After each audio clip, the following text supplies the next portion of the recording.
maybe that should be my intro from now on, because I'm in a fantastic mood. I hope you guys had a great week, and thank you so much for tuning in, and welcome to my first weekend recap, I suppose. We'll see how we'll do this moving forward. Still experimenting a lot, but honestly, if you're an Inter fan, what a fantastic weekend. I'm going to break down a few things. It was an international weekend, so coming off the international break, so a lot of the teams, you could see they struggled, a lot of the big teams especially, and I think even the teams that did win, I mean, they all won ugly, bar City and Real Madrid, I guess, but yeah, let's get into it.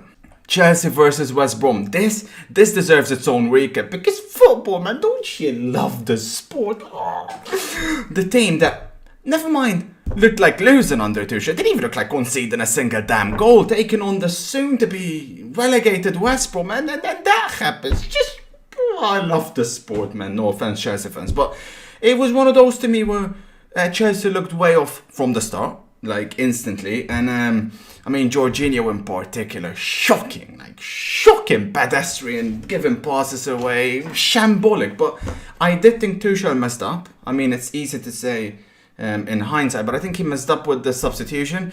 Personally, I wouldn't have took off Ziyech straight away. I would have put Christensen safe, or I don't know, maybe like Reece James or someone like that, and just stayed with a back four. And then just see what happens, because he just invited way too much pressure instantly to go straight away to the back five with a man down. But, you know, a lot of the times people shit on the team that lost. Credit to West Brom, and some of the goals that they were scoring, beautiful, Big Sam. I don't know what you were doing in the international break, but chapeau. Next up, Fernandinho. I just want to make one specifically for him. What's going on with him? Is he going to retire? Did our City let him go? Because, hey, I want him on my team. Okay? This guy, I watched him against Everton before the break in the FA Cup. The last couple of games, fantastic. I mean, I know Rodri's having a terrific season on his own, but jeez, man. And I guess Pep's got a bit of a dilemma now, because, I mean, when they play with Fernandinho and Rodri, the double pivot, De Bruyne, you could see he seems to he has a lot more freedom, and he excels, who was absolutely unplayable. But, I mean, you can't leave Gundogan out after the season he's been having, so I don't know. I mean, I hope he doesn't overthink it too much, which he tends to do, but they got options everywhere. Heck, even Jesus and Aguero, by the way. They don't play often together, but when they do, I think it gets the best out of Jesus as well. So, Pep's got some interesting choices to make, that's for sure. Who we got next? Pirlo. Please, as an Inter fan, keep him for as long as you want, Eve. In my opinion, a fantastic coach deserves time. Saying that as an Inter fan. Of course, listen, I'm good. They have a choice to make. Because they must be sweating a bit. Imagine they don't get Champions League. Oh my flipping days. I mean, once again, they look lost. And I want to highlight as well Kulusevski. Because a lot of people are blaming Szczesny. He messed up. But I think that's the second time I've seen him do that. Maybe even third time. Straight off of kickoff. I think the other one was against Lazio, if I'm not mistaken, where he does this backwards pass. I mean, this guy, by the way, it's not getting talked enough about how Juve seemingly have absolutely butchered him. He's a young player, but Serie A fans, you know, if you seen him last year playing for Parma, this guy was, I was shitting bricks when they got him, because we were close to getting him, and then he went to Juve, and a fantastic player. I don't know what's happened to him this season. First, it seemed like he was playing out of position, like he was playing up top, which is fair enough, but now he's playing on the right, where he seems, to be most comfortable, and then he's doing shit like that. I mean, keep it up. I'm just an observer here, but Pirlo, let me know, Juve fans. I mean, I'm guessing the majority want him out.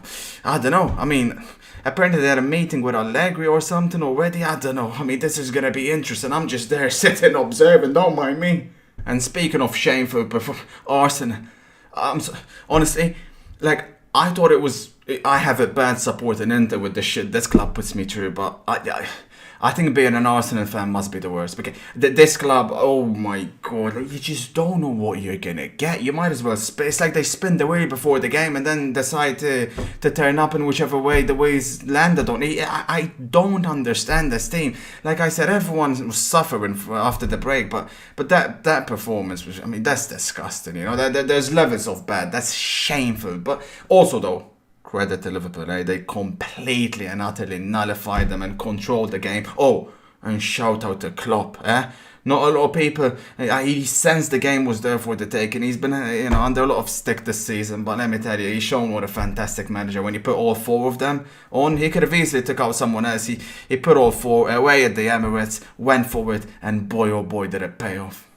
Neymar. And listen, I'm not one to speak about maturity. I know, but 29 years old, I mean, when is he gonna grow up? Like, I couldn't believe some of the stuff when they're fighting in the time. Going, well, what are you doing? I mean, this guy, I think there's a statistic. I think he's got like 3 or 4 red cards, if I'm not mistaken, if I've seen it correctly, in the last 15, 16 games, something like that. When you think about it, and then you add in all the injuries and stuff, he's gonna end up missing more games than playing for them, which is, for a player of his talent, I still think he can win the Ballon d'Or. I really do, but he needs to have some form of consistency. And speaking about PSG as well, I didn't watch the game. I don't really watch the French league too much, but what's going on? Is it Pochettino? Is it PSG fans? Enlighten me a bit, because I can't believe it. I mean, surely still going to win the league, right? I mean, it's losing to Lille, their nearest contenders, and it's like the lineup. I watched the advanced highlights on them, and they're playing with Mbappe left, Neymar behind, the striker and Di Maria on the right. Surely they're not going to line up like that against Bayern, are they? I mean, I don't know. Let me know a bit, because I'm not as informed as I should be on PSG and the French league. Let's focus a bit on the good now. Karim Benzema, what a player, man. What a striker. I enjoy watching this guy so much. He surprised me the way he's developed into the player he is now, because a few years ago, was it 4, 5, 6 years ago? I mean, I used to think of him as he was not a finisher, it's like he's added this finisher. I didn't think you can develop that as a player. Like, he was decent, but this level he's hit in front of the net, especially his heading ability, everything, tremendous. I enjoy watching him so much. And Real Madrid, they do lack a lot of firepower, but in him, they definitely have some. But yeah, the league titles seem to be all but secured in England now. Germany with Bayern's massive win, and dare I say it, because you never know with my team, honestly, like, it has to be surely, dare I say it, in Italy as well. I don't know, I'm not even going to believe that until I see it, but Champions League places though, heating up specifically in England and in Italy. Liverpool right back in it now, United with a big win. Listen, it's ugly, but it doesn't matter. Like I said, a lot of big teams struggled this week, and it didn't really matter much. And but there is one league which is it heating up. Atletico, Spain. What's going on there? They started off like a Ferrari. No, never mind, the wheels fell off. It's like I don't know anymore. They're in big trouble.